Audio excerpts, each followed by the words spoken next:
ಈ ವಿಡಿಯೋದಲ್ಲಿ ತೆಂಗಿನ ಮರದ ಬೇರುಣಿಸುವಿಕೆಯನ್ನು ತಿಳಿದುಕೊಳ್ಳೋಣ.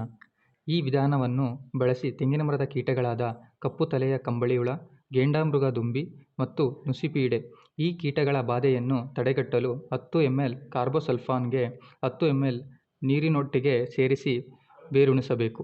ಮೊದಲಿಗೆ ತೆಂಗಿನ ಮರದ ಬುಡದಿಂದ 3 ಅಡಿ ದೂರದಲ್ಲಿ ನೆಲವನ್ನು ಅಗೆಯಬೇಕು.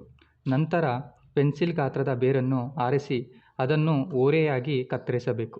ನಾವು ಗಿಡಕ್ಕೆ ನೀಡಬೇಕಾದ ಕೀಟನಾಶಕದ ದ್ರಾವಣವನ್ನು ಪ್ಲಾಸ್ಟಿಕ್ ಕವರ್ನಲ್ಲಿ ಹಾಕಿ ಆ ಕವರ್ನಲ್ಲಿ ಬೇರನ್ನು ಅದ್ದಬೇಕು. ಕವರಿನ ಬಾಯನ್ನು ದ್ರಾವಣ ಸೋರದಂತೆ ಕಟ್ಟಬೇಕು. 24 ಗಂಟೆಯ ನಂತರ ದ್ರಾವಣ ಹೀರಿದೆಯೋ ಇಲ್ಲವೋ ಅಂತ ಪರೀಕ್ಷಿಸಬೇಕು. ಏನಾದರೂ ಬೇರು ದ್ರಾವಣವನ್ನು ಹೀರದಿದ್ದರೆ ಬೇರೆ ಬೇರಿಗೆ ಬೇರುಣಿಸಬೇಕು. ಈ ಬೇರುಣಿಸಿದ ನಂತರ 45 ದಿನಗಳ ಕಾಲ ಕಾಯನ್ನು ಕೀಳಬಾರದು.